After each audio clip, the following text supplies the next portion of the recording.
आज हम इस चैप्टर का एक नया टॉपिक पढ़ेंगे जिसमें हम एक इंटीग्रेशन के नए मेथड के बारे में सीखेंगे which is integration by substitution. इस टॉपिक के ये लर्निंग ऑब्जेक्टिव्स हैं जिसमें हम सबसे पहले ये सीखेंगे कि इंटीग्रेशन बाय सब्स्टिट्यूशन क्या होता है और इसके बाद हम ये सीखेंगे कि सब्स्टिट्यूशन की हेल्प से हम किसी भी फंक्शन का इंटीग्रेशन कैसे करते हैं। तो चलिए अब इस टॉपिक का पहला कंसेप्ट स्टार्ट करते हैं जिसमें हम ये सीखेंगे कि इंटीग्रेशन बाय सब्स्टिट्यूशन होता क्या है। अब हम सबसे पहले इसका थोड़ा बैकग्राउंड देखेंगे कि ये टेक्निक कहाँ से आया। आपको ये पता है कि इंटीग्रेशन आया है डिफरेंशिएशन से, तो ये टेक्निक भी डिफरेंशिएशन से ही आया होगा। अब मैंने यहाँ तीन अलग अलग फंक्शंस लिखे हैं। अगर आप इन फंक्शंस को डिफरेंशिएट करेंगे तो क्या होगा। So please pause the video hair and take 2 minutes to differentiate these functions.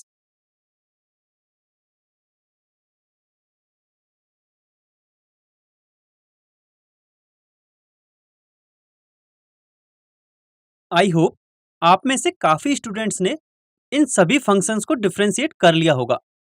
तो चलिए अब इन्हें वन बाय वन डिस्कस करते हैं। सबसे पहले sin x की पावर 4 को डिफरेंशिएट करेंगे। तो चेन रूल से हम कह सकते हैं कि इसका डिफरेंशिएशन होगा 4 sin क्यूब x एंड अब आगे sin x का डिफरेंशिएशन होगा cos x।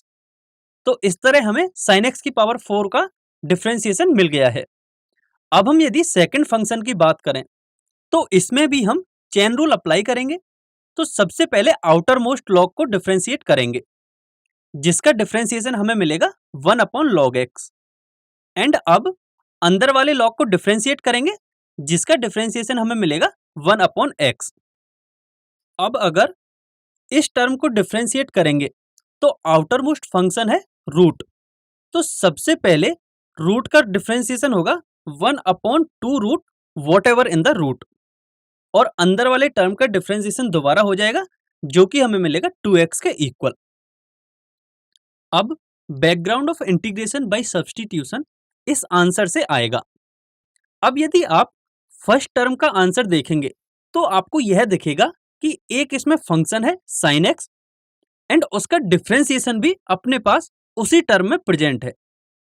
वैसे ही सेकंड फंक्शन में हमारे पास एक फंक्शन है log x एंड उसका डिफरेंशिएशन भी हमारा उसी टर्म में प्रेजेंट है 1 अपॉन x। इसी प्रकार यदि हम थर्ड टर्म को देखें तो उसमें एक फंक्शन है एक्स स्क्वायर प्लस 5 एंड उसका डिफरेंशिएशन 2x भी उसी टर्म में प्रेजेंट है। ये इसलिए होता है क्योंकि जब भी हम चेन रूल लगाते हैं तो फंक्शन डिफरेंशिएट भी हो जाता है और उसका एक टर्म रह भी जाता है आंसर में।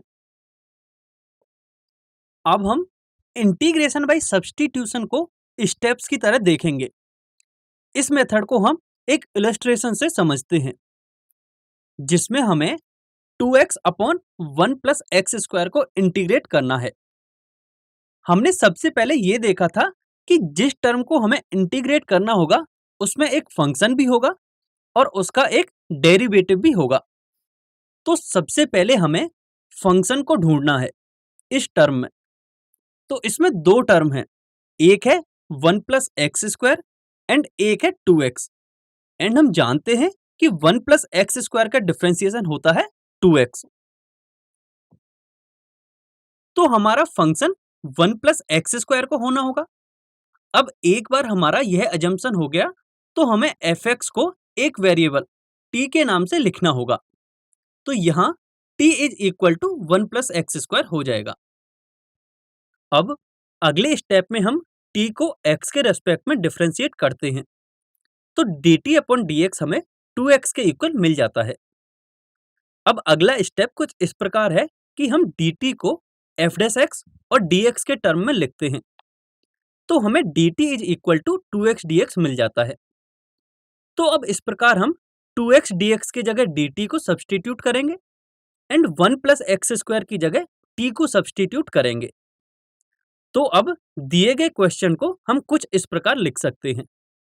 अब हमें यह फंक्शन मिला है 1 अपॉन टी जिसका इंटीग्रेशन हम आसानी से कर सकते हैं। इसका इंटीग्रेशन होगा log of mode T plus integration constant c। अब यहाँ t एक डमी वेरिएबल है जिसको हमने एज्यूम किया था एंड इसकी ओरिजिनली वैल्यू थी 1 प्लस एक्स स्क्वायर के इक्वल।